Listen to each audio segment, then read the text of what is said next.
Nothing that drowns in our river ever truly stays dead. Dad was drunk again. Rain swept over my windshield like waves over a beach as I drove him home from yet another bar where he'd made a fool of himself. He wasn't the drunken brawler type, no. He was a crier. He'd sit at the bar with his head on the table and just start sobbing, wailing, bringing down the whole mood of the place. Even now he shifted between crying and sniffling, while staring out the passenger window in half-conscious states where he couldn't muster the mental coherence to even register such complex emotions. At one point, he even leaned over the center console and tried to hug me, almost making me jerk the steering wheel. "Dad, no. Christ, I'm trying to drive here," I snapped at him. "Keep on your half of the car, or I'm pulling over." Like a loyal dog, he recognized the tone of my words, even if not their meaning, and shrunk back sheepishly. Since I was in elementary school, people told me I was remarkably mature for my age. But you kind of have to be, when you're forced to act like the parent of the family. The road traveled parallel to our sole local river, the one the school kids all called the Devil's Gutter. It snaked in and out of sight behind the tree line, as if it liked to taunt every driver that passed. The damned thing was evil, I knew, but I couldn't help but feel a certain nostalgic fondness for it. It was the only thing offering any sense of danger and mystique to what would have otherwise been the least interesting small town in the country. From a glance, it seemed mild, shallow, and narrow enough to make it across with a leap. There was no way of telling that it was actually hundreds of feet deep, that the undercurrent was stronger than an Olympic swimmer could withstand, that the banks were undercut and impossible to climb back up once you were in, that the carbonated water had intricately carved networks of hundreds of channels and caves deep into the limestone. Misjudge your leap, and you'd be seized by the undercurrent, dashed against the rocks, plunged deep into some dark cave within which your body would be preserved forever, pinned to a wall or ceiling of stone like some macabre decoration. The gutter features in our every folk tale and ghost story. When I was a kid, we liked to tell the tale of old Bart O'Neill, a 19th century prospector whose cat was apparently very popular with the neighborhood toms. Every time she'd get knocked up, it was said, he'd gather up the kittens into a burlap sack and toss them all into the Devil's Gutter. At least, and this was when whoever was telling the story would lower their voice to a whisper, until they found his body in his bed, shredded by hundreds of small claws. His eyes had been clawed out, his fingers bitten off like carrots, his ribcage torn open. And within his chest, the police found dozens of tiny poops. That's right. According to legend, the spectral kittens had used his chest cavity as a litter box. That was all made up, of course. The crude invention of imaginative schoolboys. But I have looked through old newspapers and found that someone named Bart O'Neill really did disappear from town a long while ago. No gory details, just up and vanished. The only oddity I noticed was that, when his cat was found still locked up in a cage in his shed a week after his disappearance, it was well fed, as if somebody had been sneaking in and caring for it. See, this is why I hate taking this road. With every glimpse of that river, my mind always wanders. Back to old memories, terrible memories, ones that would have been better left forgotten. It ignites a fire in me, a sort of morbid curiosity I've come to dread. But then, Dad broke my line of thought with a long, obnoxiously loud groan. And then, I was thinking of the first time I had him in my passenger seat, when I was some anxiety-ridden kid, no older than 15, didn't even have my driver's license yet, my hands shaking late that New Year's night as I struggled to dodge all the other drunk morons swerving all over the road. New Year's was always the worst night for him. This would have been our anniversary, he was groaning. It would have been our 15th. I got over what happened to Mom over a decade ago. Why couldn't he? We aren't the only people who've experienced loss, anyway. When I was growing up, the whole town mourned the death of Annabelle, captain of our high school cheerleading squad. She had tried to jump the gutter and even cleared it. But there had just been rain, and the muddy opposite bank gave way beneath her feet, and she went right in. Crazy thing was, 15 minutes later they got a ping from some SOS beacon her mother had made her wear. They took this as proof she'd made it out alive but injured, and triggered a frantic search of the surrounding area. With no luck. There were rumors, however improbable, that she'd found her way into an air pocket somewhere in that limestone cave system, just close enough to the surface that just one of her desperate calls for help managed to make it through. Sometimes I picture her down there, in a kind of darkness I cannot fathom, struggling to keep her head above the water. I wonder if she knew that surrounding her, somewhere in the dark, were the corpses of those who had been pulled into those caves before her. I picture a gaunt, bleached hand brushing her ankle as those currents carry one by. I imagine her crowded on all sides by the gaunt, empty eyes of the people who'd found their way into that air pocket before her and never found their way out. Maybe it was for the best that she would have been in complete darkness. There my mind went, again. I'd gotten another glimpse of the river, and couldn't help but imagine Anna down there, as if her eyes were looking up at me from beneath those blackened waters. I tried to turn up the radio, to take my mind off it and to drown out Dad's moaning and sobbing.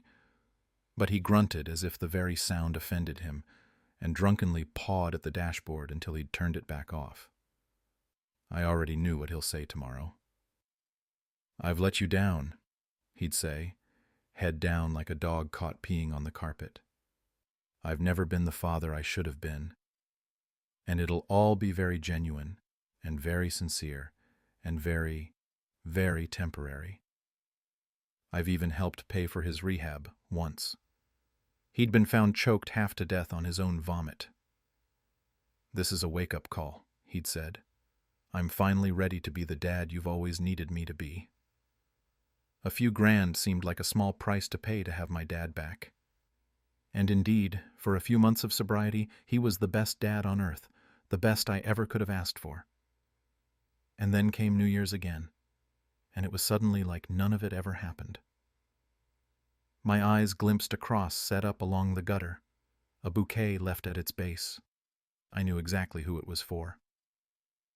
When I was in 4th grade, Bethany, a little girl who went to the same school as me, was swallowed up by the gutter. Her father was the only one who witnessed the accident, and there'd been some suspicious circumstances. I don't really remember. Something about marital issues, custody, that sort of thing. Point was, everybody suspected him. But what proof did we have? The gutter never parts with its secrets. 3 years or so later, her dad just up and vanished too. Nobody thought much of it at first. Everyone assumed he got tired of the side-eyes and just skipped town. But then, months after everyone had forgotten the whole business, someone started sending around a voicemail he'd apparently sent out at 3 a.m, the night he disappeared. It'd apparently been sent to some random coworker from his contacts list. An accident, clearly. The first minute or two just consisted of the sort of rustling you'd expect from a pocket dial, so they hadn't thought much of it. It hadn't been until their curiosity drove them to investigate deeper that they realized they could hear the dad's heavy, belabored breathing and the sounds of twigs and leaves crackling beneath his feet, as if he were wandering through the middle of the woods. Moreover, off in the distance they could hear another voice, the faint voice of a little girl, bubbly and giggling, like they were playing a game. "Daddy?" The voice kept crying out into the night. "Daddy, where are you?" They noticed, too, that you couldn't hear any crickets or birds or anything else you'd expect out in the forest at night. Everything was dead silent, like all the creatures of the woods sensed the presence of a predator.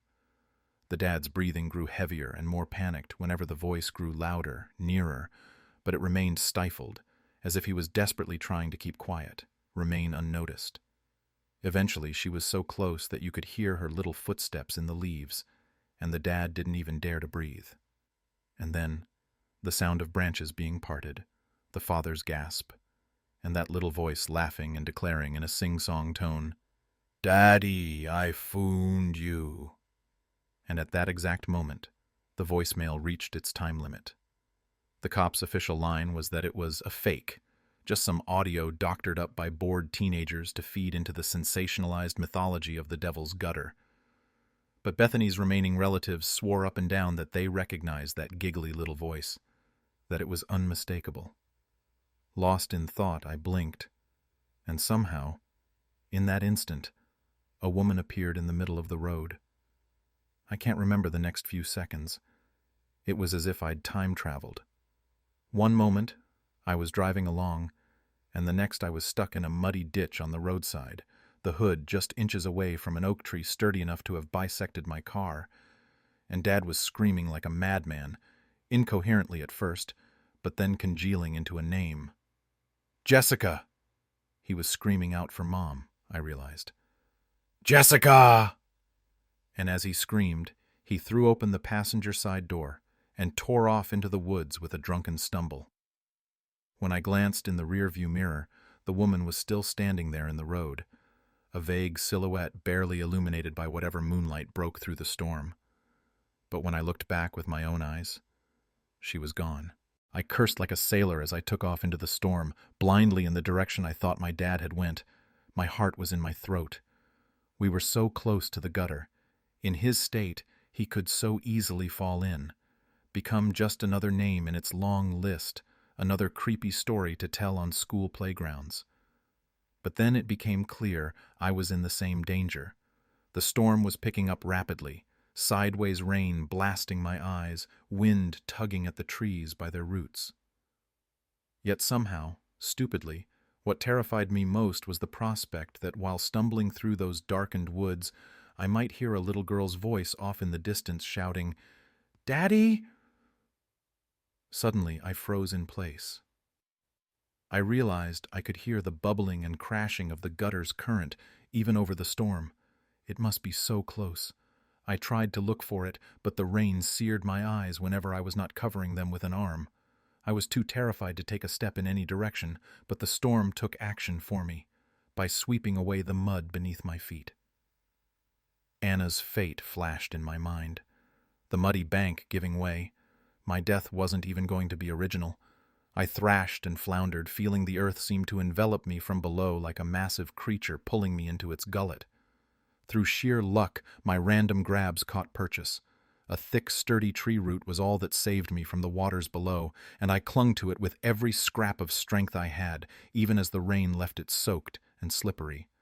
I managed to hold on for a while, with no way back up, but unwilling to let go of my only lifeline. And then, I felt a cold hand wrap around my ankle. My body tensed with such horror that I lost my grip in an instant, and those cruel waters had me. They seemed to toy with me for a while, spinning me about under the surface as I curled up into the fetal position. The shock of the frigid cold caused me to suck down a breath instinctively, filling my lungs with water. As I scratched at my chest, my eyes opened for just a split second. On either side of me were those thick limestone walls, pockmarked with the black abysses that were caves. And that limestone led down below, far below, disappearing into that infinite, inky blackness beneath me. The experts' guesses must have been wrong. The gutter couldn't just be a few 100 feet deep, it had to be a mile, at the very least.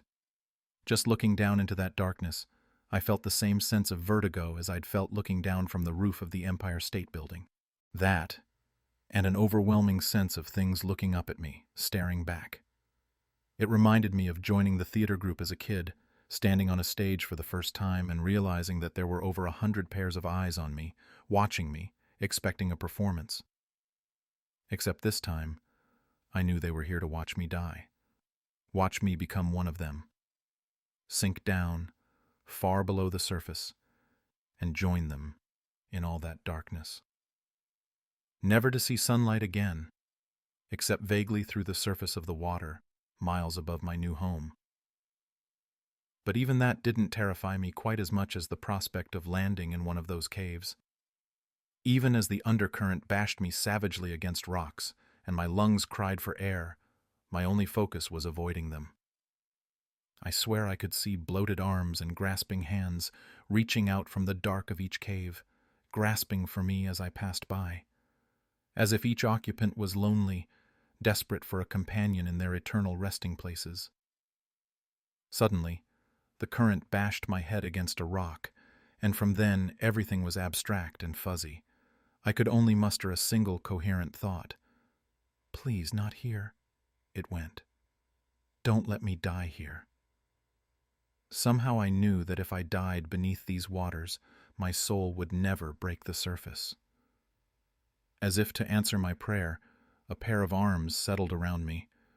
Not the cold, grasping claws reaching from the caves, but something warm and comfortable, embracing me, cradling me close in a way that told me everything would be okay.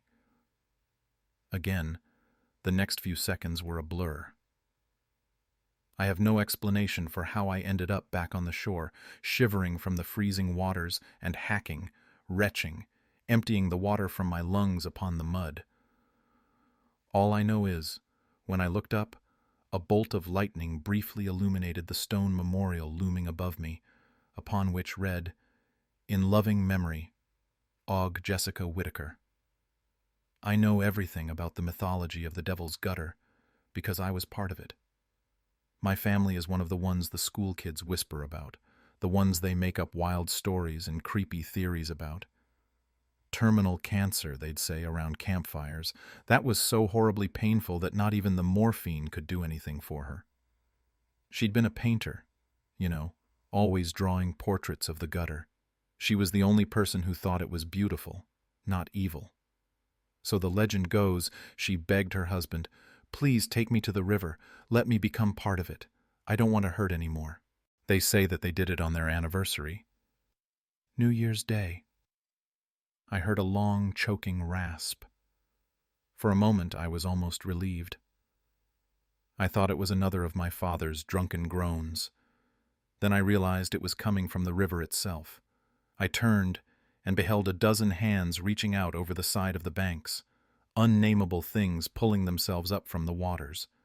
I only caught vague glimpses of the crawling, groaning creatures, briefly illuminated by the lightning. Their skins were bleached white and transparent, looking like road maps made of veins and arteries stretched taut over gray muscles and jagged ribs and putrid organs. Many were missing legs, arms, even heads. Others were more ancient still, mummified strands of flesh seemingly loosely stitched to the crumbling remains of a skeletal structure. All seemed to be looking right at me, even though none of them had any eyes to speak of, only empty black sockets. They were crawling forwards with horrid determination. Once the gutter had taken you into its waters, laid its claim to you, it never wanted to let you go.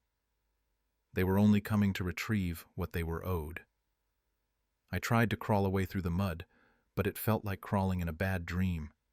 It felt like the very planet was turning sideways, gravity itself guiding me back towards the river. Then a figure burst through the woods, large and heavy-set. My father. He stumbled into the middle of the crowd of the dead, waving his arms, trying to seize their attention. "Take me! Take me, not them! Take me!" He was screaming like a man possessed, but they didn't seem to even notice him. They were dead set on me, blind to the rest of the world. Then he turned to the lake, and my eyes followed his gaze to the woman from the road. Now her silhouette was standing in the middle of the river, seeming to hover a few inches above the water, her dress billowing in the wind. "Jessica! Take me! Tell them to take me!" He let out a primal, raw scream, one that must have torn his throat to shreds. "I don't want to hurt any more." She calmly beckoned him with a finger, and in that moment, he knew what he had to do. He didn't even hesitate. He went sliding down the bank, and for a moment, he seemed to stand upon those bubbling, surging waters just like she did. His arms were stretched wide as he stumbled forward, as if ready to embrace her. And then I blinked, and they were gone. So too disappeared that legion of the dead. It seemed like they'd accepted the trade. One soul for another. The gutter always took its due. It would have been easy to tell everyone that my dad had just stumbled stupidly into the gutters during another of his drunken stupors. But I wanted people to remember his sacrifice. I weaved some tale of me falling in, and him jumping in after me and hoisting me out, even at the cost of his own life. It didn't make a lot of sense, I must admit, and some people even suspected me for a while.